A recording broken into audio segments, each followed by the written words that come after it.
Is this the strangest serial killer in horror movie history?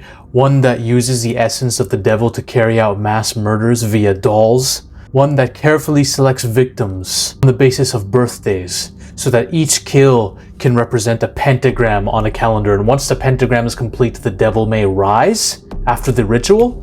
Well, that is what we get with him, Mr. Dale Cobble, otherwise known as Longlegs, in the horror movie Longlegs, which came out in 2024. Now, a lot of people have wanted me to talk about Longlegs.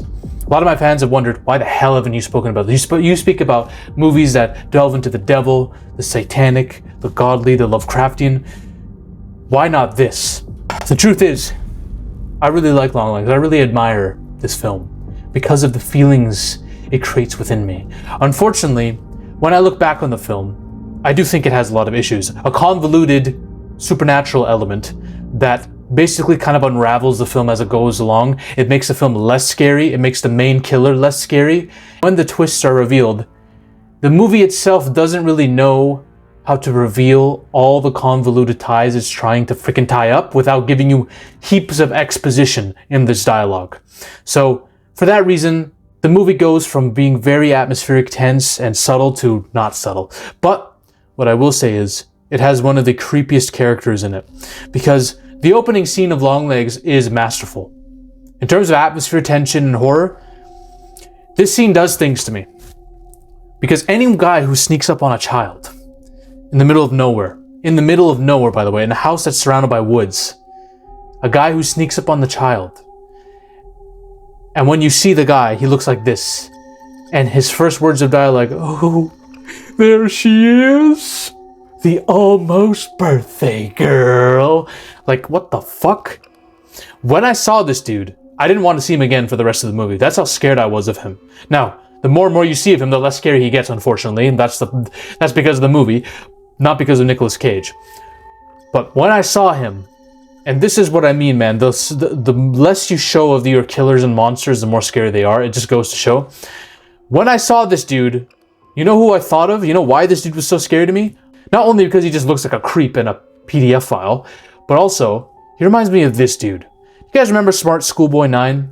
That weirdo on Instagram who tries to cosplay as a child and posts AI child pee corn online and literally is trying to lure in children and stuff like that. And this guy lives in the UK. I don't know how he hasn't been imprisoned or put in an asylum. Apparently there was like a murder or something that took place and he's a suspect. Like, of course that was bound to happen. This guy has serial killer energy written all over him. I gotta take a trip. Me and Macro have to take a trip down to the UK and see what we can do about this. I might make a whole movie someday with a villain that's based off him. But regardless, that brings us to Dale Cobble, the satanic doll maker, who is basically the leading serial killer of this film.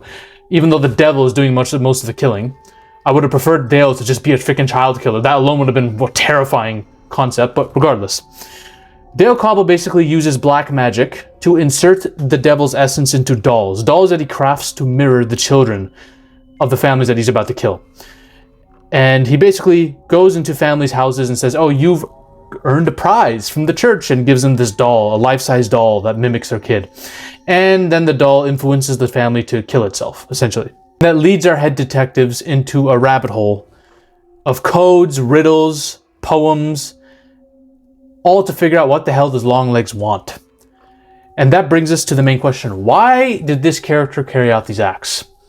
I've always wondered what the origin of Longlegs is, Dale Cobble. Why did he do this? It's not hard to see that he made a Faustian bargain with the devil. In some capacity, he sold his soul to the devil for maybe power, wealth, immortality, longevity, and maybe just pure chaos that the devil would create on Earth. Now, in my opinion, I don't think this is true, because he doesn't live in wealth. He seemingly ages and he dies. So he doesn't have most of the things that people would wish for when they're carrying out acts for the devil. So why did he do it? What was he promised by Satan? Cobble likely views Satan as not a monster, but a force of truth or power, something misunderstood, and in his twisted view, unleashing Satan as a form of salvation, to clean up the rot. He makes references to cleaning it up like using a broom. to clean up the filth of humanity. And Cobble does state towards the end, before he dies, in the interrogation scene between him and Lee, he says that he won't just be dead, he will be everywhere. A piece of him will be everywhere when he dies. So clearly the devil has promised him a place in the afterlife next to him to view and observe humanity while laughing. So I need to understand, what happened to Mr. Longlegs that made him believe this? Well, from all the clues we're given, I believe this dude was a giant rock star fan. Giant fan of music. You see the lyrics in all of the poems and the codes that he puts out there in his riddles when he's committing these killings. Clearly it has a lot of influence on him, and clearly he wanted to be a rock star singer, musician of some kind, because he is seen singing on several occasions. Clearly he has put the practice forward. But he also probably suffered abuse, probably from a mother archetype who basically just not only beat the shit out of him, but also beat the shit out of his dreams. She made him insecure about his looks and his talent, probably causing him to later carry on all these plastic surgeries on his face. You could clearly tell he's a dude who's got a fuck ton of plastic surgery and Botox. Then an accident occurs that stops him from being able to carry out his dreams of being a musician, of a singer. Something stops him and destroys all of his dreams and aspirations, and you can guarantee that the mother had some part in it. Some part in it, a fight, a blowout that caused him to have an accident and that destroyed him. At this point, this guy loses his shit and probably is going down the path of making a deal with the devil. Why? Who knows? I think this all is proven in one regard. When he confronts Lee as a child, approaches her and is all creepy, "Oh, birthday girl," the mother comes up and says, "What the fuck are you doing here? Get the hell out, leave." And this is the first time that he himself has intervened in a crime scene, forced himself into someone's house, and subdued them physically, risking his DNA being all over the evidence, right? This is a huge risk as someone who's never intervened physically in the location of the crime. Why did he do this? Look at the quote he says to her in this flashback scene. "You could have made nice with me, but you didn't. And now that has led to all of this." I believe he's speaking about himself and his relationship with his mother just as much as he's speaking to Mrs. Ruth, Lee Harker's mother, okay? I believe that this one quote literally represents his origin. His mother is literally the cause of him becoming this.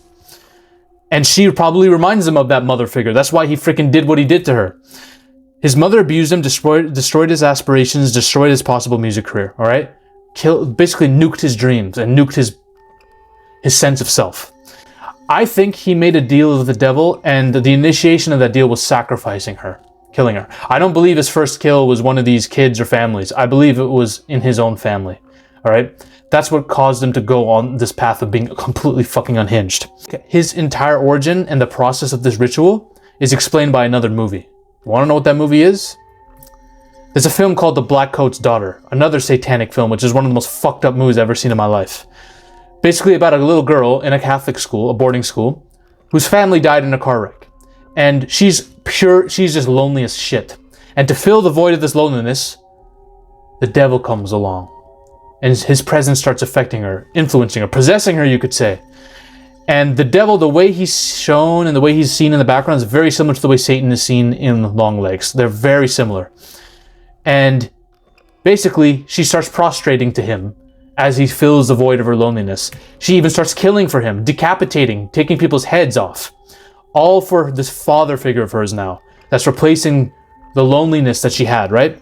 When detectives and cops come and find her with these decapitated heads praying, she looks at them and says, "Hail Satan." Very similar to the way Longlegs says, "Hail Satan," before offing himself, okay?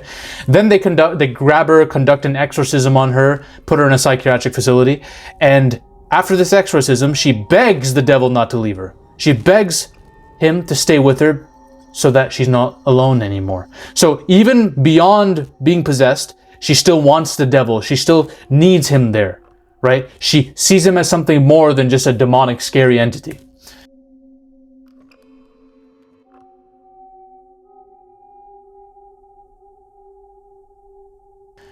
And later, years later, she escapes the facility as an adult now, brutally murders a family, decapitates their heads, takes it back to that boarding school so that she can offer it up to the devil so she can bring him back to her, fill the loneliness again. Unfortunately, the devil's done with her. He's no longer there. He's moved on. And she has to live with this suffering now for the rest of her life. Very sad, tragic, brutal, dark, and horrifying film. But the devil didn't want her anymore. I believe that something very similar happened to Longlegs, okay? Dale Cobble was approached by the devil's influence, made a deal with it, and instead of feeling the loneliness of a dead parent, it became a friend when he needed it. And he probably killed and beheaded his mom or some shit, offering it up to the devil, so that he could be the devil's new vessel. He found meaning in the devil in a similar way that she did. The only thing is, he never got exorcised or put in a psychiatric facility, so he was a better vessel for the devil. The devil didn't leave him, unlike her. And what this shows is, if these movies are in some way connected, it shows that whatever happens at the end of Longlegs, the devil is still looking for vessels. The devil did not lose. Lee Harker managed to escape with the child, right?